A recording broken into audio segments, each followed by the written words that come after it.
Mas Jeremia. Bisa on kamera.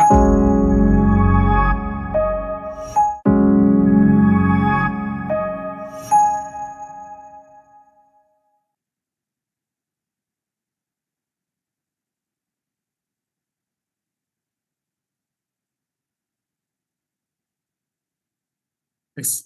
Assalamualaikum warahmatullahi wabarakatuh. Selamat malam semuanya. Waktu saat ini live ya, seperti itu.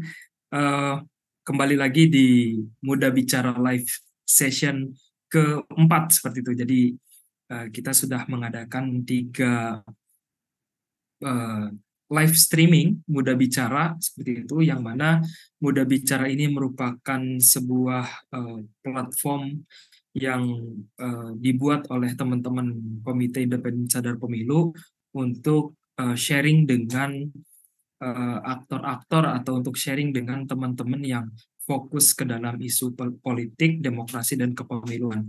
Nah, teman-teman KISP, saat ini kita sudah kedatangan 2 pembicara yang akan sharing pada sesi kali ini, yaitu ada Mas Afgan Ramadan selaku Ketua BEM Universitas Negeri Yogyakarta.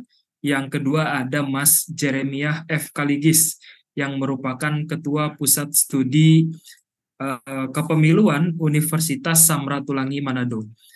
Bagaimana kabarnya Mas Afgan, Mas Jeremiah? Sudah bisa bergabung? Sudah, Mas Aska.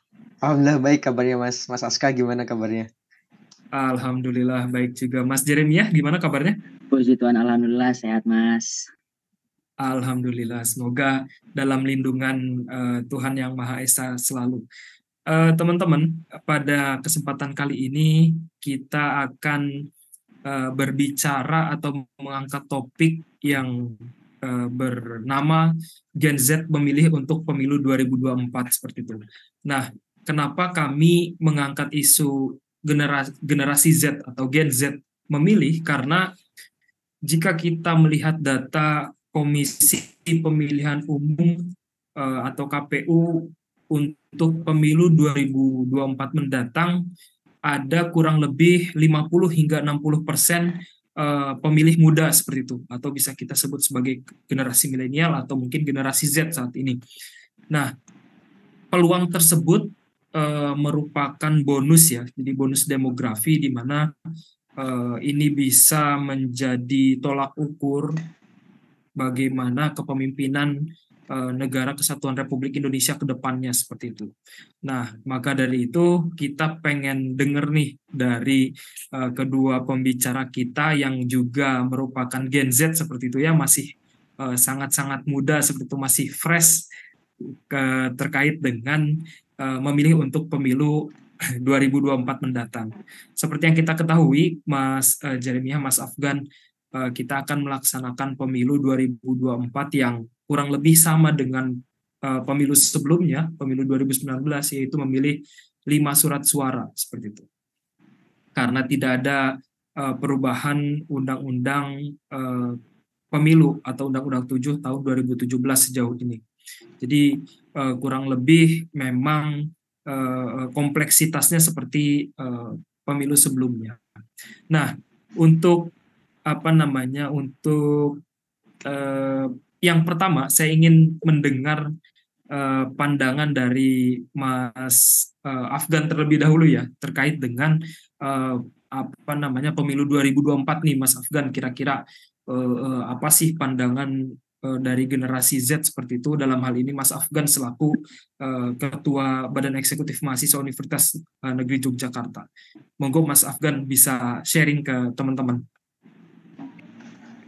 Oke, baik. Makasih ya Mas Aska terkait dengan waktu yang telah diberikan. Sebenarnya terima kasih juga waktunya dari teman-teman KSP untuk yang telah mengundang kami di BEM UNJ untuk bisa sharing-share di kesempatan kali ini tentang tema yang menarik banget gitu ya, terkait dengan peran Gen Z gitu kan dalam pemilu 2024. Karena tadi sudah disinggung juga sama Mas Aska bahwa tahun 2024 besok dari segi jumlah partisipan atau pemilih dalam pemilu 2024 kurang lebih ya ada 50 hingga 60% itu ada di generasi mudanya. Atau kalau teman-teman sekarang tuh menyebut sebagai Gen Z gitu kan, sebagai generasi Z-nya gitu. Nah, kemudian ketika ditanya terkait dengan pandangan terkait dengan pemilu 2024 yang tadi juga disampaikan dari Mas Aska, ini bukan kali pertama gitu ya kita melaksanakan pemilu, tapi kemudian kita sudah melaksanakan pemilihan umum secara langsung dari tahun 2004, kemudian 2009, 14, 19, dan sekarang 2024. Yang mana ketika kita flashback sedikit, tahun 2019, 2014 kan agak sedikit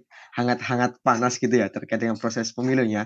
Karena terkhusus di bagian pilpres waktu itu hingga kemudian ada banyak sekali dinamika yang terjadi, kemudian mulai muncullah isu terkait dengan politik suku, agama, ras yang cukup kental terasa pada tahun-tahun itu, yang harapannya seiring dengan berjalannya ataupun berkembangnya proses demokrasi di Indonesia, semakin dewasanya demokrasi, ini kemudian dapat berjalan lebih baik dan juga lebih mantap ke depannya. Kemudian ketika ditanya terkait dengan pandangannya seperti apa gitu ya, bagiku dari terkait dengan pemilu 2024 besok penting gitu ya, terkhusus bagi generasi muda. Karena apa, kita sebagai mahasiswa biasanya mengkritisi gitu kan. Kok kebijakan yang terjadi kok A, B, C, dan sebagainya gitu. Kok nggak berpihak pada masyarakat, nggak berpihak pada masyarakat kecil dan sebagainya, tapi kemudian berpihak pada ibaratnya para pengusaha dan sebagainya. Nah ini menurutku pemilu 2024 besok itu merupakan salah satu gitu ya, salah satu bagian dan juga cara kita untuk kemudian memperbaiki ekosistem dan juga sistem yang ada di negara kita ini. Dengan apa? Dengan salah satunya memilih pemimpin yang akan kita pilih gitu kan. Karena siapapun yang akan jadi besok terlepas dari latar belakangnya yang akan mempengaruhi pengambilan kebijakan. Kemudian ketika kita sebagai generasi mudanya udah kayak apatis gitu ya terkait dengan yang jadi itu aja kok, yang jadi pasti si A si B lagi gitu kan. Nah kemudian ya hal itu akan terjadi lagi gitu, apa yang jadi evaluasi 5 tahun ke belakang, 5 tahun sebelumnya ya pasti akan terjadi lagi kayak gitu. Jadi kemudian ya 2024 ini pandanganku terkait dengan pemilu merupakan salah satu jalan dan juga bagian untuk merubah apa yang perlu dirubah tadi melalui dengan kita memilih siapa yang pemimpin yang akan kita pilih tadi. Jangan sampai kemudian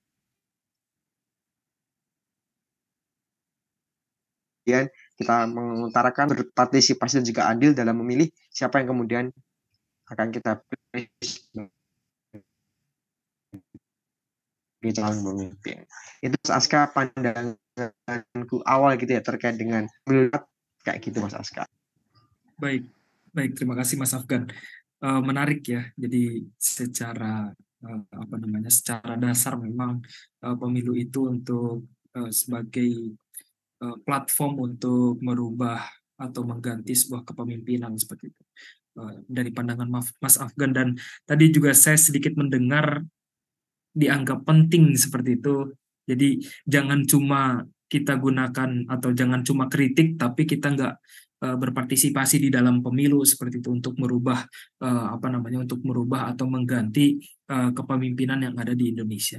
Nah, kita coba ke Mas Jeremiah ini, pandangan dari rekan kita yang berada di Manado ini. Bagaimana Mas Jeremiah tentang memandang pemilu 2024 ini? Monggo Mas Jeremiah. Baik, Mas Aska, sebelumnya terima kasih atas kesempatan yang sudah diberikan teman-teman KSP. Salam juga buat Mas Afgan, Ketua BEM UNY. Salam kenal. Nah, yang jadi pertanyaan di sini kan, Mas, ketika nanti generasi Z itu sudah mulai masuk ke umur-umur yang matang untuk dia memilih. Yang pertama itu di tahun-tahun ini, generasi Z itu sangat mendominasi. Kalau kita melihat juga data yang dari daftar pemilih tetap yang ada di 2019 yang lalu, sekitaran umur 20-an itu sudah mulai masuk di angka 17 juta jiwa. Sementara yang di atasnya itu yang masuk di umur 21 sampai yang ke-30 yaitu generasi milenial yaitu kita, itu sudah masuk di angka kurang lebih 34 juta jiwa. Jadi ketika dipresentasikan itu sudah masuk di angka 20-an persen penduduk seluruh Indonesia. Bagaimana di tahun 2024 ini? Tentunya akan jauh lebih banyak lagi teman-teman kita yang akan menyentuh angka untuk bisa dia memilih, yaitu 17 tahun.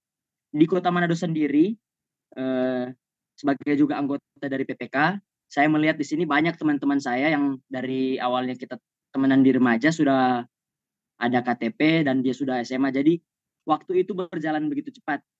Dan kenapa Gen Z ini yang dianggap mendominasi itu sangat penting diperhatikan untuk di tahun 2024 nanti. Karena kita adalah yang akan menjadi nanti penentu arah bangsa. Jangan sampai nanti ketika kita salah dalam memilih, yang ujung-ujungnya nanti kita memiliki pemimpin-pemimpin yang tidak berintegritas. Jadi pemilu tahun 2024 merupakan sarana integritas bangsa kita semua. Bukan cuma kita fokuskan ke angka pemilihnya yang besar, partisipasi pemilihnya yang besar. Kita juga harus memikirkan bagaimana kualitas yang ada di pemilih-pemilih itu nanti. Dan kenapa sih Gen Z itu dianggap penting untuk menentukan arah hidup bangsa? Nah, di sini Gen Z itu sudah masuk di tahun-tahunnya dia untuk berkampus. Yang sebagaimana saya maksud di situ, dia sudah masuk di mahasiswa dan dia sudah menjadi kritis. Bagaimana mahasiswa itu bisa mengelola ataupun nanti akan diperhadapkan dengan isu-isu yang bisa dipertanyakan keorisinalannya. Dan ketika mahasiswa itu hanya sekedar mendengar, tidak sampai mengelola informasi itu, maka dia itu bisa dikatakan gagal dalam mengemban status sebagai mahasiswa. Itu yang saya harapkan, dan mungkin nanti juga Gen Z ini sudah bisa masuk sebagai penyelenggara salah satunya ke KPU atau Bawaslu atau kemana KPU atau Bawaslu, yang mana selain kita belajar di kampus, kita juga perlu untuk mempraktekkan. Karena bagaimana mahasiswa itu ada, kita itu ketika kita diperhadapkan dengan kondisi pekerjaan, banyak sekali dinamika-dinamika yang akan terjadi. Itu yang menjadi harapan untuk mahasiswa-mahasiswa agar dia tetap berpegang teguh kepada pendiriannya. Jangan dulu pernah berpikir untuk berpikir politis. Karena teman-teman mahasiswa itu dituntut untuk memperbaiki secara akademis bagaimana negara ini akan bermuara nanti. Mungkin itu dari saya. Terima kasih. Baik, tadi saya menangkap sinyal yang menarik bahwa kita harus mengelola informasi seperti itu ya, dari Mas Jeremiah. Kemudian dari Mas Afgan tadi juga sudah menyinggung bahwa di pemilu 2019 itu marak marak fenomena hoax, kemudian juga politik identitas yang luar biasa, sangat tajam seperti itu ya. Nah, berbicara tentang isu hoax dan juga politik identitas, di pemilu 2019 kemarin kita tahu banyak sekali fenomena tersebut.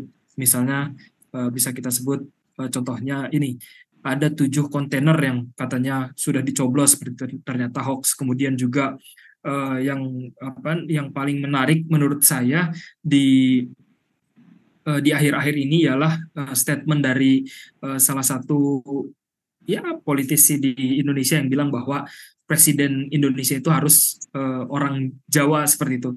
Nah, itu kan sebetulnya yang menjadi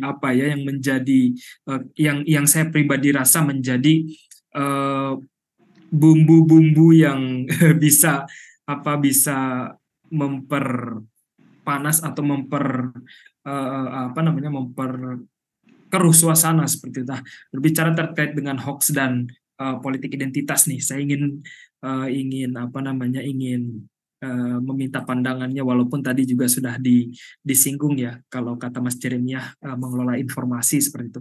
Nah, kira-kira generasi Z itu atau Gen Z itu harus melakukan apa sih, atau apa sih yang harus kita lakukan seperti itu, dari pandangan Mas Jeremiah dan Mas Afgan untuk menghindari adanya isu hoax dan politik identitas. Yang kita ketahui bahwa saat ini aja dari bekas-bekas atau sisa-sisa dari pemilu 2019 masih ada gitu loh, cebong dan kampret, kemudian juga kadrun dan lain sebagainya, itu masih kita rasakan seperti itu. Narasi-narasi itu atau mungkin diskursus itu masih kita rasakan. Nah, kira-kira apa sih menurut Mas, kita ke Mas Jeremiah dulu deh. Menurut Mas Jeremiah, apa ya yang harus kita lakukan, atau khususnya generasi Z sebagai generasi yang mungkin bisa kita sebut sebagai generasi yang masih idealis seperti itu ya, untuk mengelola atau untuk menghindari isu hoax dan politik identitas di pemilu 2024. Monggo Mas Jeremiah. Baik, Menurut saya ketika mahasiswa itu diperhadapkan dengan informasi-informasi, mahasiswa itu harus mengetahui bagaimana kebenaran objektif dan kebenaran subjektif dari sebuah informasi yang beredar di media sosial. Menurut menurut penelitian, generasi milenial atau dan generasi Z itu kurang lebih sehari itu bisa 8 jam menggunakan gadget. Dan di 8 jam itu belum tidak menutup kemungkinan banyak informasi yang dia serap. Nah, bagaimana kita sebagai mahasiswa, sebagai generasi Z, sebagai generasi milenial menyikapi hal-hal tersebut? Yang pertama kita harus membaca secara keseluruhan tentang informasi yang beredar itu. Jangan kita hanya membaca yang ada di permukaan airnya aja. Kan banyak sekarang mahasiswa juga yang sudah mulai malas dalam membaca, lebih baik dia mendengarkan konten-konten dari aktivis-aktivis atau dari politisi-politisi tentang informasi-informasi, mendengarkan berita. Ketika dia membaca informasi yang ada di media sosial, dia tidak sampai membaca hal-hal yang berbau subjektif. Jadi kita harus mengingatkan juga ke teman-teman yang ada di generasi Z, baca terlebih dahulu informasi itu dari mana sumbernya. Jangan sampai yang beredar itu adalah informasi-informasi dari tetangga saja, terus kita cerna dan kita lemparkan itu ke media sosialnya kita juga. Jadi bagaimana mahasiswa itu bisa menggoreng dulu terlebih dahulu, menggoreng terlebih dahulu informasi yang dia terima, setelah itu dia bisa cerna. Mungkin dari saya begitu, terima kasih Mas. Baik, terima kasih Mas Jeremia. Saya pindah ke Mas Afgan nih, gimana pandangannya terkait dengan apa namanya ya mengurangi isu hoax dan politik identitas di pemilu 2024 dan apa namanya kira-kira kita bisa apa seperti itu ya yang karena kalau kita berdiskusi tentang hoax dan politik identitas kan sudah mainstream seperti itu ya, tinggal kita bagaimana nih ke depannya untuk melakukan apa seperti itu. Monggo Mas Afgan. Oke, menarik ya Mas Aska, tadi juga ada beberapa poin disampaikan Mas Jeremy ya, terkhusus terkait dengan maraknya isu hoax dan juga politik identitas gitu ya. Ketika kita flashback tahun 2019, 2014, terutama 2014 lah, waktu itu kan juga cukup mulai mengikuti terkait dengan dunia politik dan juga pemilu, itu agak nggak terlalu panas gitu ya, nggak terlalu kentara terkait dengan politik identitas, politik SARA. Tapi kemudian pasca 2017, pasca pemilihan salah satu gubernur itu, kemudian 2019 juga semakin terasa adanya politik identitas atau pecah belah tadi. Apalagi dari tahun 2014 dan 2019 kan calon presidennya sama ya, hanya ada dua calon Dua. presiden gitu kan yang sama mengajukan diri, kemudian dari segi mekanisme proses pemilihan dan juga kampanye juga sama gitu ya. Meskipun ketika kita tarik secara salah satu cara gitu ya, salah satu cara untuk merebut kekuasaan gitu kan. Memang tujuan politik merebut kekuasaan, tapi kemudian apakah iya dengan bangsa yang besar kita ini kemudian menggunakan cara-cara yang ibaratnya masih menggunakan hoax dan juga politik identitas yang kemudian selalu disampaikan kepada publik gitu kan. Saya kira juga hal itu juga tidak bisa dibenarkan gitu kan. Kemudian terkait dengan ini juga Mas Aska, aku juga pengen berbagi pandangan juga perspektif gitu ya ke Mas Jeremiah dan juga Mas Aska juga. Saat ini kan kita sudah masuk di era Society 5.0 gitu ya, ibaratnya semuanya kita menggunakan teknologi gitu kan. Bahkan kita bisa gitu loh, kemana-mana pun nggak bawa dompet, tapi kemudian dengan HP kita bisa kemana-mana gitu kan. Berapa tahun lalu kita kebingungan ketika keluar rumah nggak bawa dompet, tapi kemudian sekarang ketika kita nggak bawa dompet pun nggak masalah gitu, yang penting masih bawa HP. Dan ini kan perubahan-perubahan ini yang tanpa kita sadari juga masuk dalam dunia politik gitu kan. Tahun 2019 2014 masih gencar banget gitu ya. Di televisi-televisi itu muncul beberapa apa foto-foto pejabat gitu kan. Apalagi waktu puasa itu kan menjelang berbuka, entah nanti ada yang safari Ramadan, entah nanti ada yang berbagi bakso dan sebagainya, muncul aja di semua media televisi gitu kan.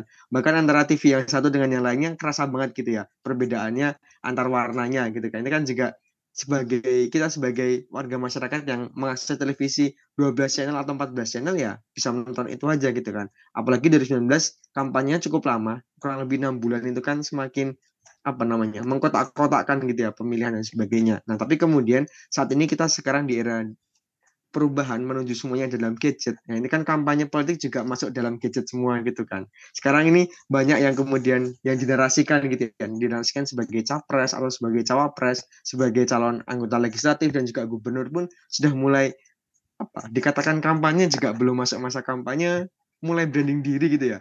Ya Mas Aske, mulai branding diri di media sosial terkait dengan kegiatannya seperti apa, kemudian di branding semenarik mungkin oleh tim medianya, kemudian menarasikan bahwasannya pemimpin yang dekat dengan rakyat, calon pemimpin yang berorientasi pada masyarakat. Ini kan juga salah satu bagian daripada peralihan masa kampanye yang ada tadi. Tapi kemudian ketika disangkutkan dengan hoax dan juga politik pasti ada gitu ya. Beberapa kali kemarin juga sempat scroll-scroll TikTok, scroll-scroll Instagram dan Twitter, itu tiga media ini perbedaannya cukup terasa gitu ya. Kalau di Instagram yang mungkin kita hanya karena mengikuti paslon tertentu atau salah satu kandidat ya, itu kemudian munculnya itu aja gitu kan. Jadi kita semakin di di bawah alat sadar kita bahwasannya calon yang ingin kita pilih tuh bagus banget lah ibaratnya. Sementara calon yang lainnya nggak sebagus itu gitu kan. Tapi kemudian ketika di TikTok semuanya bisa naik turun berseliweran gitu kan. Ada yang kemudian masuk dan keluar dan sebagainya, kemudian dicitrakan bagus. Kemudian Twitter agak sedikit lebih lebih ramai gitu ibaratnya, mulai banyak ibaratnya buzzer-buzzer yang main gitu kan ibaratnya terkait dengan oh ini bagus, oh ini gimana sebagainya, komen-komennya juga ketika ada head comment, kemudian kalau bahasa Twitter itu kan dirujak gitu kan ibaratnya, itu kan juga menjadi iya kan. Itu apakah masa ya sih politik kita sebegitunya gitu kan sampai tahun 2024, apalagi terkait dengan isu hoax itu kan banyak banget berseliweran di TikTok, di Instagram, di Twitter pun juga banyak gitu terkait dengan isunya seperti apa. Katakanlah ada berita negatif salah satu kandidat gitu kan, salah satu yang kemudian dinarasikan sebagai capres ataupun calon gubernur atau calon legislatif, itu kemudian digoreng habis-habisan di situ gimana dan sebagainya, padahal belum tentu kebenarannya seperti apa. Begitu juga terkait dengan isu politik dan juga SARA itu tadi. Oh, yang jadi presiden tuh ya harus orang Jawa gitu kan, biasanya orang Jawa, tapi kan dalam konstitusi kita nggak ada terkait dengan penarasian syaratnya itu harus orang Jawa gitu kan, nggak ada kayak gitu. Tapi kemudian karena mungkin Jawa hampir 60% penduduknya dari Jawa, yaitu menjadikan salah satu daya tawar bagi penduduk Jawa mungkin terkait dengan pencapresan seperti apa. Tapi kemudian terkait dengan kita sebagai generasi muda, harapannya gitu ya, terkait dengan politik, isu politik hoax dan juga cara ini kita bisa pilah dan memilah gitu. Tadi disampaikan Mas Jeremia, check and balance gitu ya ibaratnya. Jangan sampai kemudian kita hanya nge-share aja gitu. Beberapa kali yang dilihat itu kan banyaknya di grup keluarga gitu ya. Ada share-sharean informasi apapun, nggak tahu kebenarannya, tapi kemudian langsung aja di-share gitu kan. Jangan pilih ini dan sebagainya karena ini dan sebagainya. Pilihlah ini dan sebagainya. Ini kan ya itu 2019 cukup kerasa banget gitu ya, perpecahan bahkan sampai di grup keluarga terkait dengan adanya pencapresan itu, pemilu yang dua poros itu juga cukup kerasa banget gitu ya. Padahal yang di atas akhirnya pun juga bersalaman gitu kan Pak, tapi yang di bawah juga sampai sekarang kayaknya belum bersalaman. Itu kan juga jadi residu-residu politik yang harusnya kemudian bisa dipahamkan oleh elit-elit di atas, bahwasanya apa yang terjadi di atas itu belum tentu terjadi juga di bawah, entah namanya islah atau udah aku dan sebagainya, tapi yang di bawah nggak bisa kayak gitu belum bisa seperti apa yang di atas. Ini kan juga jadi catatan penting lah bagi proses pelaksanaan pemilu 2024 besok. Dan terkait dengan isu hoax dan juga politik SARA ini kan nggak jauh-jauh dari partai politik kita ibaratnya. Partai politik kan nggak hanya kemudian alat untuk merebut kekuasaan, nggak hanya kemudian sebagai salah satu cara untuk merebut kekuasaan aja, tapi juga sebagai pendewasaan politik. Nah ini mungkin yang kemudian belum disadari secara sepenuhnya, bahwasanya partai politik itu nggak hanya kemudian gimana caranya menggait suara, nggak hanya kemudian gimana caranya memperkuat kedudukan di legislatif, tapi kemudian bagaimana pendewasaan politik itu dijalankan. Jadi terkait dengan kampanye yang dilakukan oleh teman-teman partai politik ya harapannya tadi kemudian menggunakan cara-cara yang bagus lah ibaratnya, kemudian sesuai dengan apa yang terjadi saat ini gitu kan, terkait dengan jangan sampai kemudian isu hoax ini kemudian lebih ditawarkan lagi generasi muda gitu kan, karena aku yakin generasi muda saat ini gitu ya, katakanlah generasiku Mas Jeremy dan juga Mas Aska udah bisa lah cross check lagi lah terkait dengan ini benar nggak sih dan sebagainya. Tapi kita jangan menutup diri juga bahwasanya ada katakanlah sekian persen orang-orang yang lebih senior daripada kita, yang ibaratnya lebih dewasa daripada kita, juga belum tentu juga bisa melaksanakan cross check itu, yang padahal katakanlah ketika 30% dari generasi tua ini kemudian masih ada gitu sebagai pemilih, tapi kemudian kita 70% ini Gen Z-nya diem aja, ya ngapain gitu loh hebatnya. Pasti akan ke blow up yang 30% ini yang menyampaikan isu sara, yang menyampaikan politik identitas, hoax dan sebagainya. Karena apa ya, yang 70% ini diem aja gitu, kayak ya udahlah gitu kan. Nah, itu yang jadi catatan apa? Jadi catatan bersama lah Mas Askar dan juga Mas Jeremia ya terkait dengan politik sara dan juga isu hoax di pemilu 2024 besok ketika kita berkaca di tahun-tahun sebelumnya.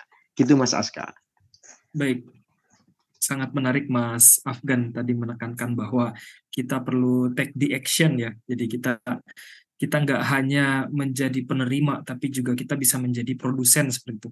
Produsen dalam artian pemberi konten-konten yang positif, bahkan menjadi agen untuk membalikan keadaan seperti itu ya. Misalnya pada pemilu 2019 yang ada isu hoax, kemudian juga kita counter dengan cara-cara yang benar dan informasi yang benar seperti itu. Dan sebenarnya menurut saya juga saat ini kan kita juga dipermudah ya. Tadi Mas Afgan memberikan contoh, kita kalau dulu nggak bawa dompet susah kemana-mana seperti itu ya. Bahkan keteteran seperti itu, kaget, takut dan seterusnya. Tapi sekarang kita cuma pakai HP, bisa kemana-mana, bisa transaksi, bisa mengabari siapapun dan seterusnya. Jadi gadget ini atau mungkin kemajuan teknologi ini bisa kita maksimalkan untuk memberikan atau membalikan keadaan politik yang semula lebih riuh seperti itu ya, lebih banyak isu-isu negatif menjadi isu-isu positif. Saya setuju juga dengan apa yang disampaikan Mas Afgan tadi, TikTok ya. Jadi TikTok jadi arena baru politik seperti itu ya, di mana saya rasa sekarang masih belum banyak penyelenggara pemilu yang mengawasi, bahkan belum banyak teman-teman NGO yang mengawasi keadaan di media sosial, salah satunya TikTok. Karena saya rasa TikTok ini bisa seperti Twitter yang sangat liar seperti itu ya. Jadi informasi-informasi apa saja bisa masuk di sana. Informasi negatif, kemudian juga bahkan beberapa temuan dari teman-teman KISP, misalnya kalau kita lihat TikTok di jam 12 ke atas itu banyak banget yang negatif seperti itu. Kemudian tadi juga Mas Afgan sebetulnya sudah menyinggung nih terkait dengan partai politik gitu ya. Jadi partai politik kan salah satu kendaraan untuk masuk ke dalam arena elektoral seperti itu ya. Nah, berbicara tentang partai politik nih, saya ingin mendengar juga kira-kira apa sih yang difikirkan oleh teman-teman kalau ngedengar kata partai politik itu apa sih sebetulnya? Apakah hanya sebagai alat atau seperti apa? Ini saya akan mendengar dari Mas Afgan dulu deh tentang partai politik itu sendiri. Oke, baik Mas Aska, terkait dengan partai politik gitu ya Mas Aska, karena kan juga ketika kita berbicara tentang pemilu, pemilihan umum, kemudian pileg, pilkada, kemudian pilpres dan sebagainya tidak bisa dipisahkan dengan partai politik. Toh bahkan ketika ingin mencapreskan diri atau mencalonkan diri sebagai presiden dan wakil presiden juga harus mendapat persetujuan atau rekomendasi dari partai gitu kan, dalam yang gitu oleh partai politik, tidak bisa independen gitu kan ketika pencalonan presiden ataupun wakil presiden gitu. Nah kemudian ketika pertama kali mendengar kata partai politik gitu ya, ini sebenarnya agak-agak unik-unik gimana gitu kan, karena yang ditahu mungkin oleh masyarakat gitu ya, parpol itu hanya keluar 5 tahun sekali gitu kan, keluar dari goa ibaratnya gitu kan, keluar hanya untuk mencari suara, katakanlah selepas pemilu selesai udah gitu, nggak terlihat lagi gitu kan.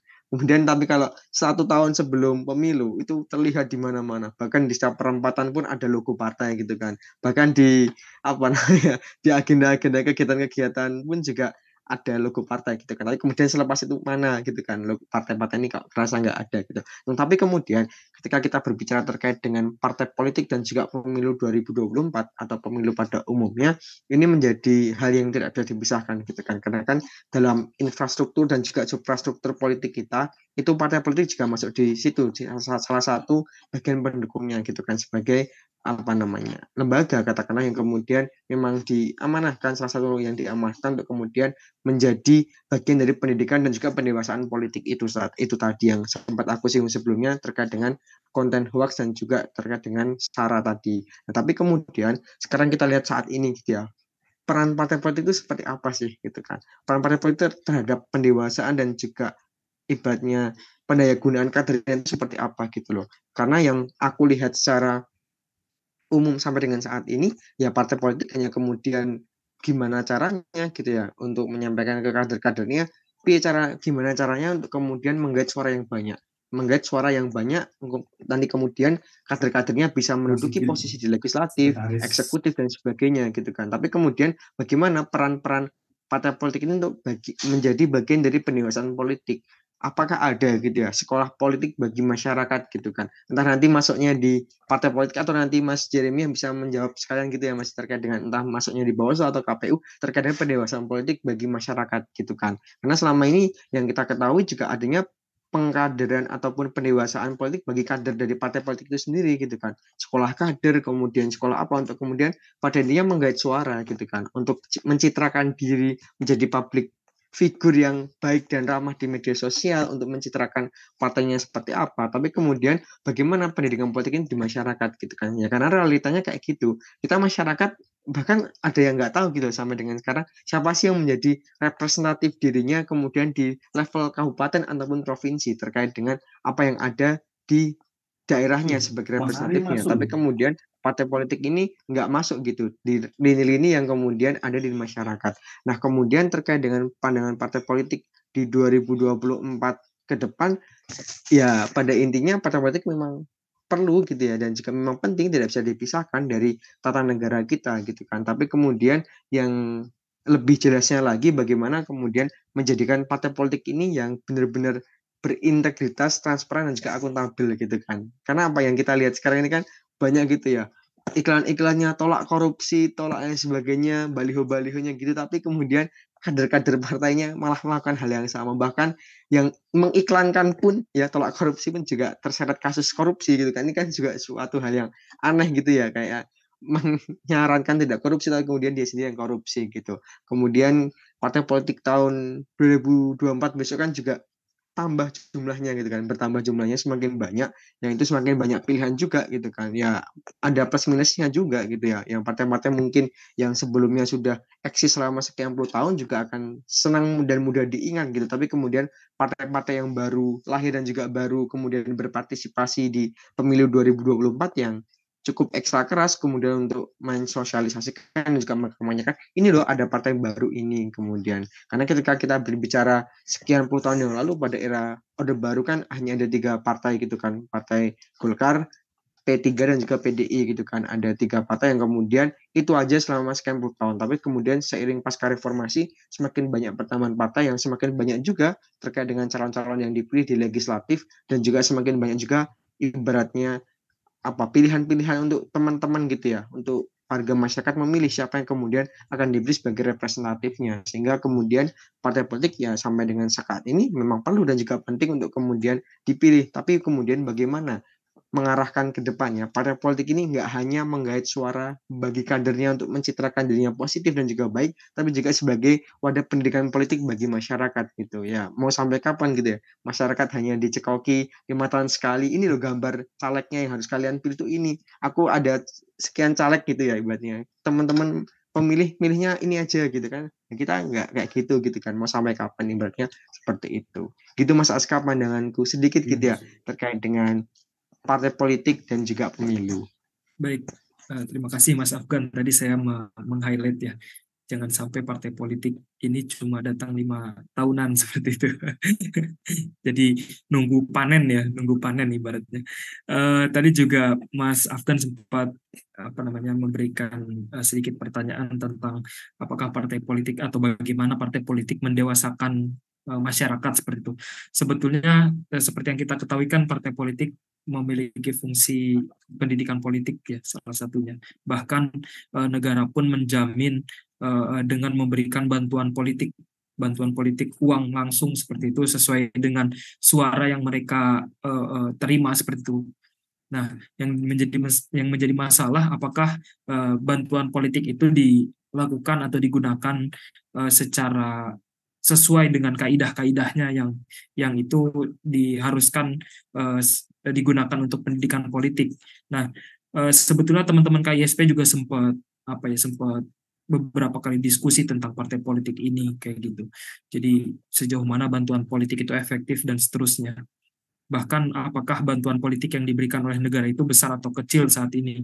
Nah, dari temuan KISP salah satunya ialah memang partai politik belum menggunakan banpol secara semestinya seperti itu. Jadi masih banyak yang menggunakan untuk keperluan kesekretariatan walaupun tidak boleh. Jadi ibaratnya menggunakan untuk keperluan kesekretariatan, tapi SPJ-nya itu SPJ untuk pendidikan politik. Nah, itu yang menjadi masalah. Nah, terkait dengan hal tersebut, terkait dengan partai politik tersebut, saya juga ingin mendengarkan nih pandangan dari Mas Jeremiah terkait dengan partai politik. Monggo Mas Jeremiah. Oke Mas, terima kasih. Nah, ketika bahas tentang partai politik sebenarnya mendengarkan dua kata itu sudah gimana ya? Karena dalam perspektif mahasiswa akhir-akhir ini, ya betul apa yang dikatakan Mas Afgan. Semuanya sudah pada keluar untuk menggalang suara.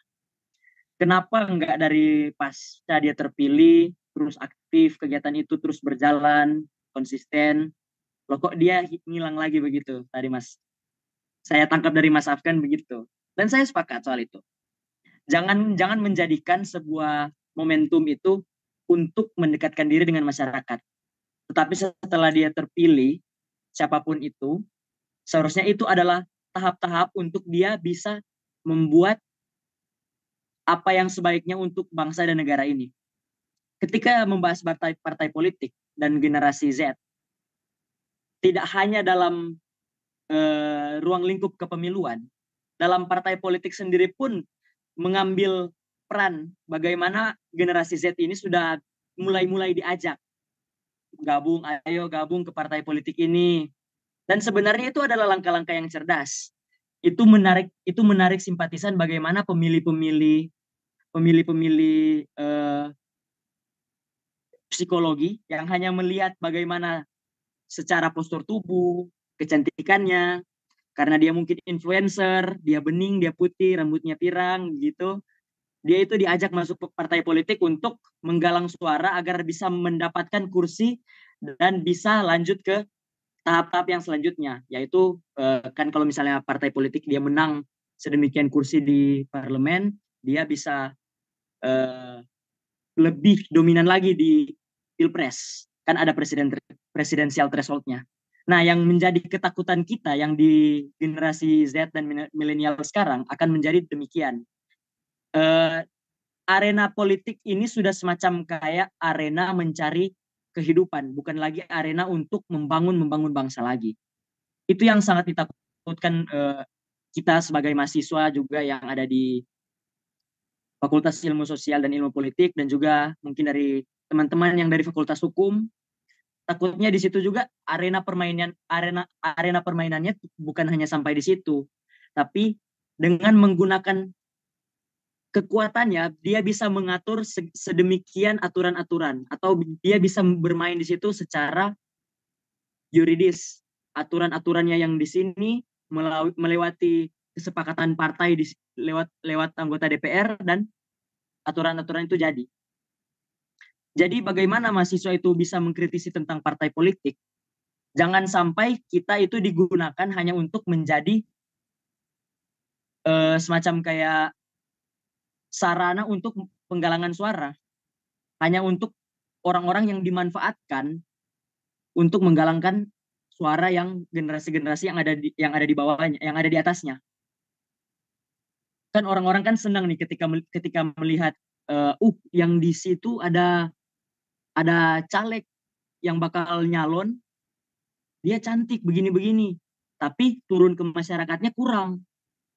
Itu yang sangat-sangat miris ketika kita mahasiswa lihat bahwa oh dia ini si anak si A, anak si B. Dia hanya memegang suatu ya bibit dan bebet, tapi bobotnya kurang.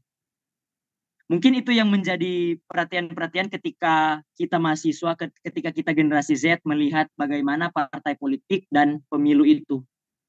Jangan sampai kita hanya dipergunakan, jangan sampai kita hanya dimanfaatkan untuk partai-partai politik dalam march formingnya atau jangka panjangnya. Kita juga harus pikir bagaimana kita bisa berpartisipasi, kita juga bisa membuat negara kita ya minimal 1% lah jadi lebih baik. Jangan karena agenda ini oh ada berbau uangnya kita gabung di situ.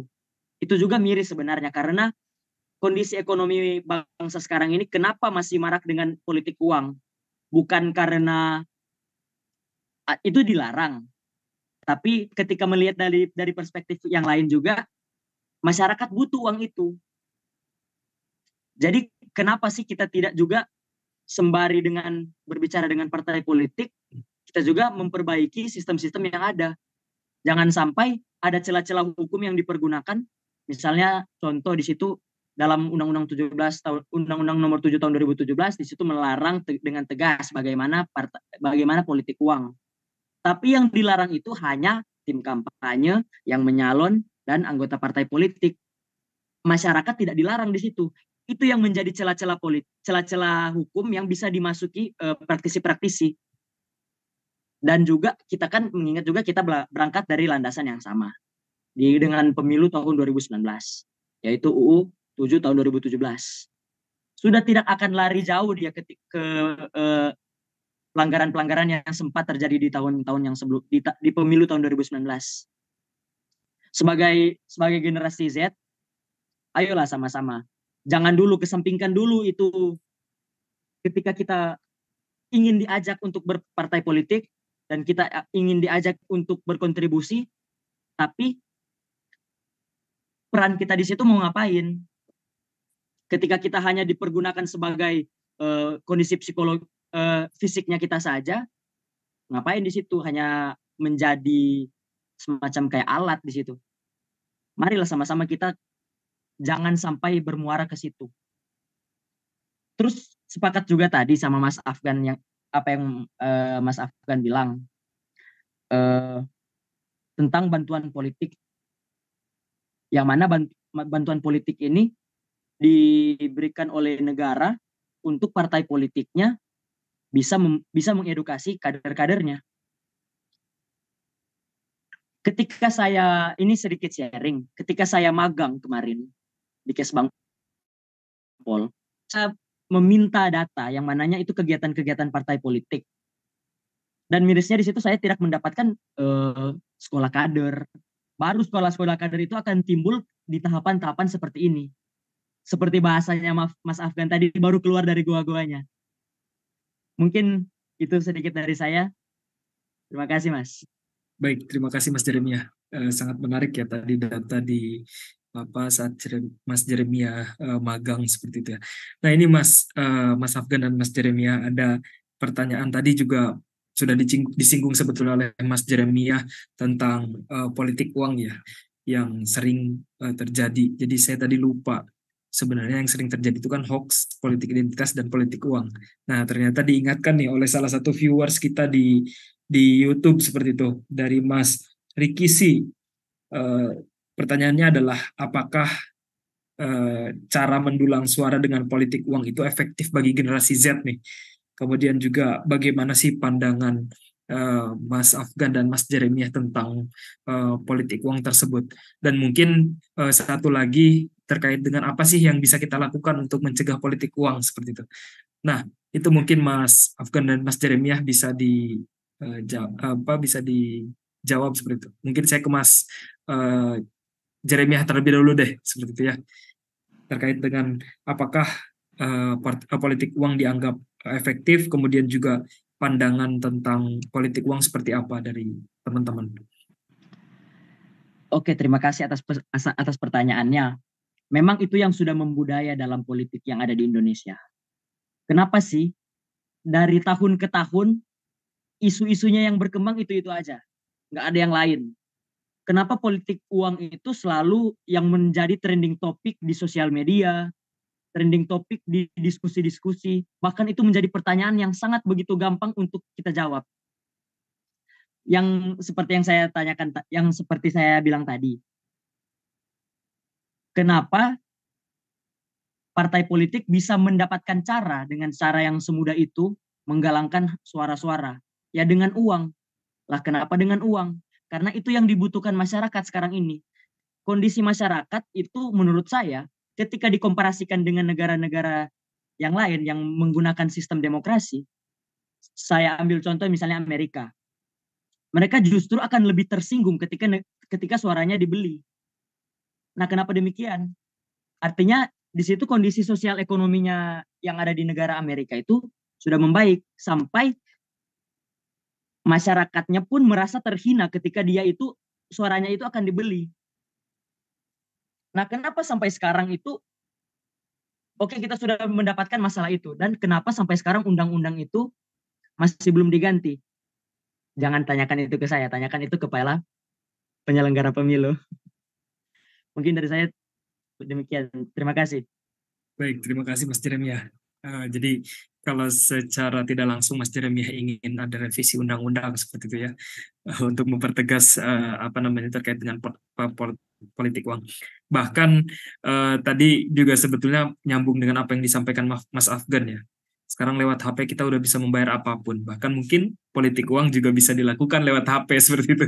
Nah ini yang menjadi celah yang masih belum belum saya temukan apa namanya jawaban dari penyelenggara pemilu. Saya ingin mendengar apa namanya pandangan dari Mas Afgan nih tentang politik uang dan pencegahannya seperti itu. Monggo Mas Afgan.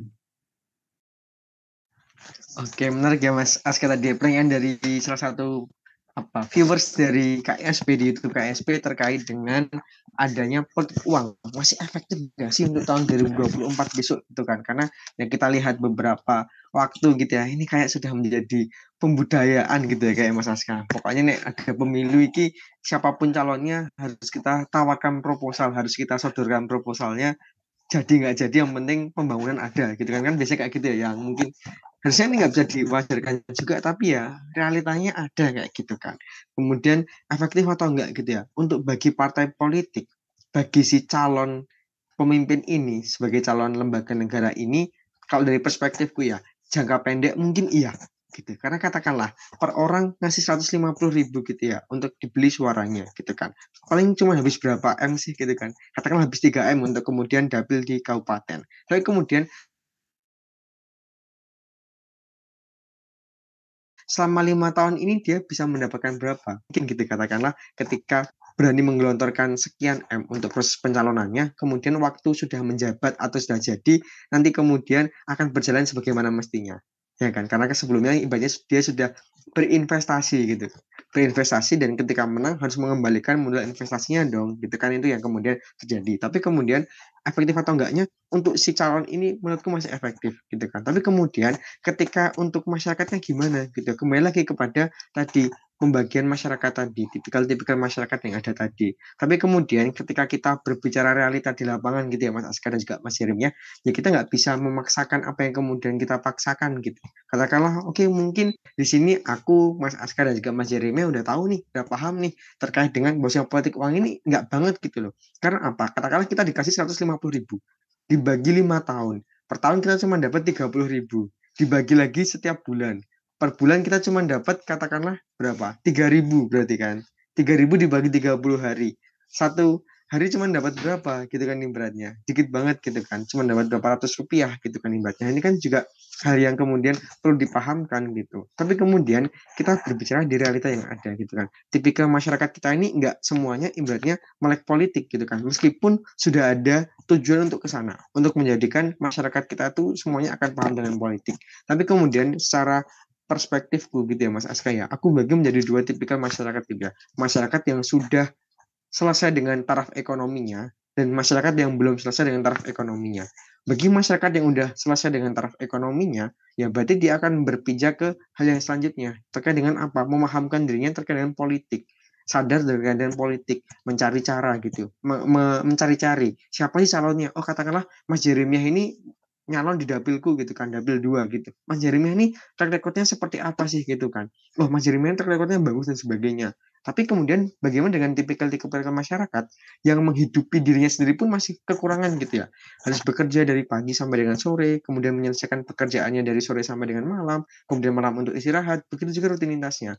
Bahkan untuk hiburan diri sendiri pun kadang susah gitu untuk mencari waktunya, apalagi kemudian harus mencari kemudian siapa sih track record calonnya ini, siapa sih kemudian calon ini latar belakangnya seperti apa gitu. Ketika dia, aku nggak bisa mengeneraliskan ya, tapi kemudian ketika masyarakat ini kemudian ya belum bisa dengan ekonominya disodorkan gitu ya, karena 150.000 pilih si X gitu ya, karena si X ini nenek-nenek oleh juru kampanyenya gitu kan ibaratnya, ya mau nggak mau gitu ibaratnya. Oh waktu pemilihan, oh iki kita ambien sing udah ini kayaknya dulu yang kemudian udah pernah ngasih aku gitu kan. Sementara banyak calon di situ. Gak untuk kemudian ada 50 lebih calon untuk legislatif di tingkat 2 gitu kan, terkait siapa kemudian dipilih yang itu. Nah, bagaimana kemudian efektif nggak efektif ini ya kembali lagi ke tipe masyarakat tadi, karena juga tipikal masyarakat ada banyak, tapi kemudian bagaimana pendidikan kader gitu ya. Oke katakanlah dari partai politik belum melaksanakan pendidikan politik bagi masyarakat, tapi kemudian pendidikan politik bagi kader yang ada. Nah bagaimana memastikan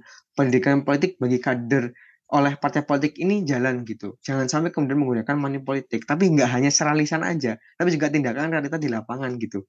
Ketika lisan kan ya pasti kayak gitu ya Mas Aska ya, entah itu sekolah kader, sekolah apa namanya, jangan sampai menggunakan politik gini, tapi realitas di lapangannya ada kayak gitu. Bahkan beberapa waktu yang lalu ketika Mas Jeremy dan juga Mas Aska mengikuti perkembangan di media sosial, ada salah satu partai gitu ya yang bagi-bagi apa namanya THR Amplop. di masjid gitu kan, amplop gitu ya Mas ya, itu kan. Tapi kemudian ada logonya itu kan, ada logonya dan lain sebagainya, tapi kemudian oleh apa namanya aparat yang berwajib gitu kan, yang memang apa namanya terkait dengan kepemiluan itu juga menyatakan itu nggak salah kok, nggak bermasalah. Ini kan juga menjadi presiden buruk bagi jalannya demokrasi kita gitu loh. Itu secara terang-terangan kemudian ada logo partainya, kegiatannya juga ada, dokumentasinya ada, tapi kemudian dijawabnya seperti nah ini kan ya jadi presiden buruk gitu loh. Mau sampai kapan gitu. Nah, ini kan juga nggak hanya masyarakat aja kemudian disalahkan, ini kemudian penyelenggara ini dan juga si calon ini juga kemudian bertanggung jawab terkait dengan pendewasaan politik itu sendiri.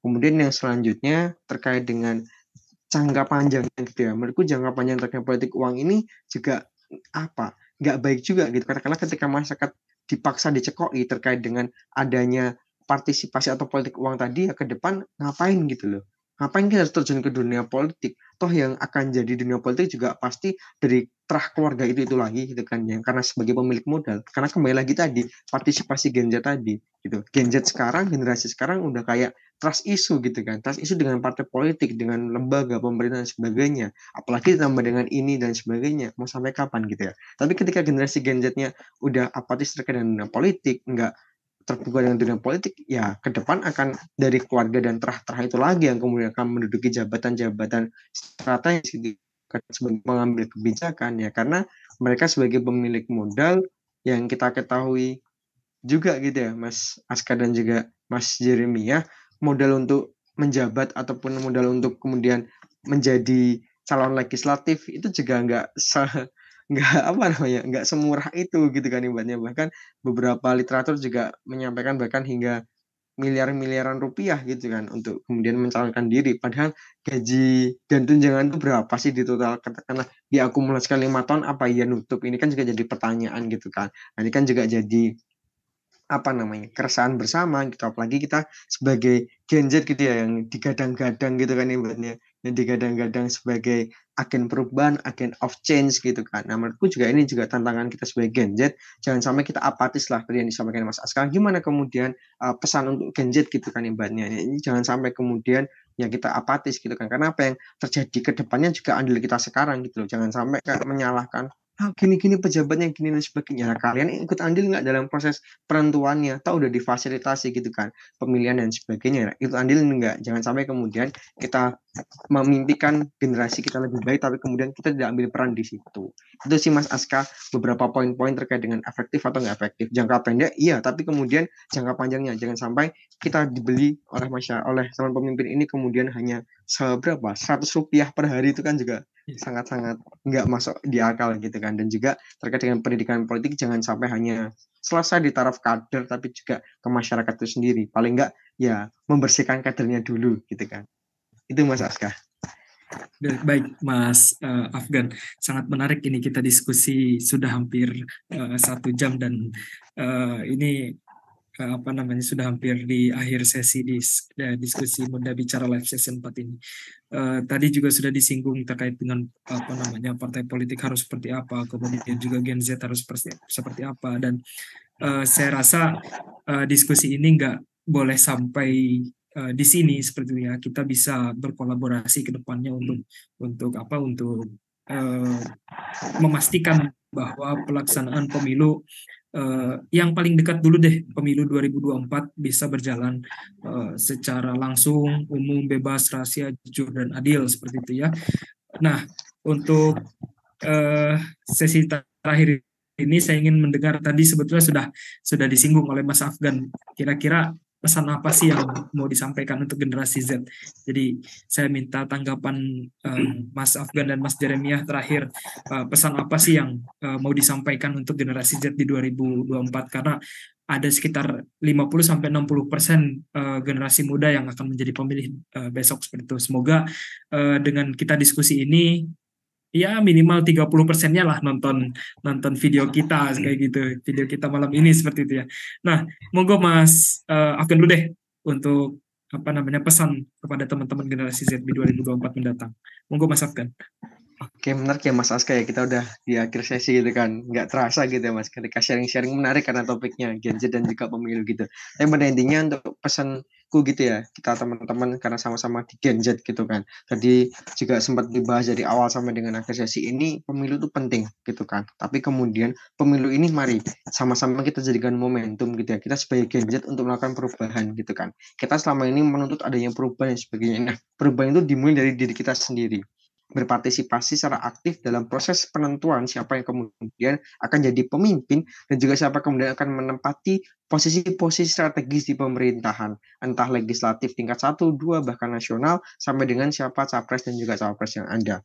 Kemudian secara akumulasi tadi kurang lebih tahun 2024 pemilih pemula Gen Z ini adalah kurang lebih 50 hingga 60%. Sungguh suatu hal yang luar biasa banyaknya gitu kan. Ini juga apa namanya, swing votersnya pasti juga banyak gitu kan, dan aku yakin ini akan jadi sasaran empuk politisi-politisi yang akan kemudian mencalonkan dirinya baik sebagai pemimpin-pemimpin di tingkat daerah ataupun nasional. Tapi kemudian pada intinya untuk pesanku ke teman-teman semua, pesanku untuk diri sendiri juga gitu kan, ibaratnya memilih pemimpin itu 5 tahun gitu ya. Kebijakan 5 tahun jangan ditentukan hanya dengan memilih rupa yang bagus gitu kan, hanya memilih bagus rupanya saja, tapi kemudian kita juga harus bisa memastikan bahwasannya bagus track recordnya juga gitu kan, karena kita sebagai yang sudah paham terkait dengan dunia digital, sudah paham terkait dengan literasi digital, itu kan pasti sangat mudah untuk kemudian men-tracking gitu ya, merespon rekam jejak siapa sih yang kemudian akan menjadi calon pemimpin kita di masa yang akan datang.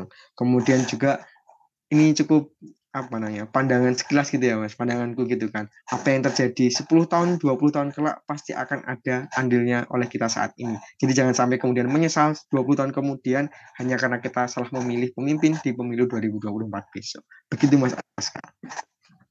Baik, terima kasih Mas Afgan. Saya akan memberikan kesempatan kepada Mas Jeremiah nih.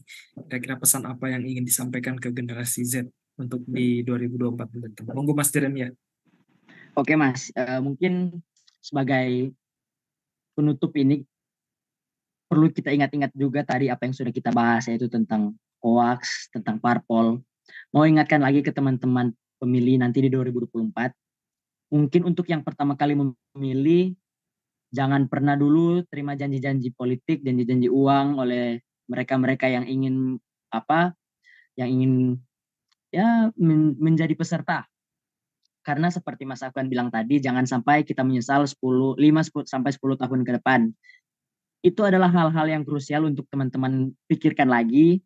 Itu adalah hal-hal yang paling-paling mendasar. Bagaimana kita ya minimal kita ingin membuat bangsa ini 1% menjadi lebih baik. Itu paling minimal. Kalau dari saya, mulai dari sekarang, mumpung masih ada sekitar 10 bulanan lagi ya, sampai ke 8 bulan lagi sampai ke pemilu 2024 ya, yaitu di 14 Februari 2024 kalau salah. Nah, mulai dari sekarang teman-teman ayo sama-sama kita tilik bagaimana proses dari partai politik itu dia berjalan, sudah bisa memilih bagaimana yang mana sih yang akan menjadi pilihan kita nanti, jangan sampai kita salah pilih. Jadi selain juga dari kuantitas yang akan kita cari, tapi kualitas juga itu sangat perlu. Jangan sampai teman-teman hanya menjadi pemilih transaksional. Jangan sampai teman-teman hanya menjadi pemilih psikologi atau yang melihat dari sudut pandang cantik, ganteng, tapi jadilah pemilih-pemilih yang rasional, yang memikirkan bagaimana ide gagasan yang ditawarkan untuk teman-teman dalam menghidupi berbangsa dan bernegara nanti. Mungkin itu dari saya. Terima kasih. Baik, terima kasih Mas Afgan dan Mas Jeremiah terkait dengan pesannya untuk generasi Z. Tidak terasa kita sudah 1 jam, pas 1 jam seperti itu ya diskusi ini. Kalau untuk diskusi seperti ini kan sebetulnya butuh waktu yang panjang ya. Jadi nanti mungkin bisa kita agendakan di platform-platform lain untuk terkait dengan politik dan kepemimpinan. Saya sangat-sangat berterima kasih untuk Mas Jeremiah dan Mas Afgan sudah menyempatkan waktunya bisa berbagi pandangan untuk generasi Z dan pemilu 2024 mendatang, seperti itu harapannya kita bisa berperan aktif, kita bisa menjadi pemilih yang aktif bukan pasif seperti itu ya, yang rasional tadi seperti yang disampaikan oleh Mas Jeremiah, agar pemilu 2024 mendatang dan 5-10 tahun ke depan menjadi Indonesia yang lebih baik lagi. Mas Jeremiah dan Mas Afgan, kita akhiri sesi untuk diskusi pada malam hari ini seperti itu. Bisa kita bisa kita agendakan di kemudian hari untuk membahas tentang isu-isu politik lainnya. Terima kasih Mas Afgan, Mas Jeremiah sudah berkenan untuk bergabung di Muda Bicara Live Session keempat ini. Semoga kita bisa berperan aktif untuk memajukan Indonesia menjadi lebih baik lagi. Bagi teman-teman yang belum berkesempatan untuk bertanya, mungkin bisa cantumkan di kolom komentar YouTube seperti itu. Nanti jika berkesempatan akan kita balas komentarnya seperti itu. Dan teman-teman juga bisa follow Instagram, Facebook, Twitter, dan beberapa platform KISP lainnya. Di sana akan ada informasi-informasi dan pendidikan politik yang selalu kita update, bukan hanya di pemilu, tapi insya Allah ke depannya. Terima kasih Mas Afgan dan Mas Jeremiah untuk kesempatannya. Saya tutup, selamat malam dan sampai jumpa kembali di Muda Bicara Live Session berikutnya. Terima kasih. Selamat malam Mas Afgan dan Mas Jeremiah.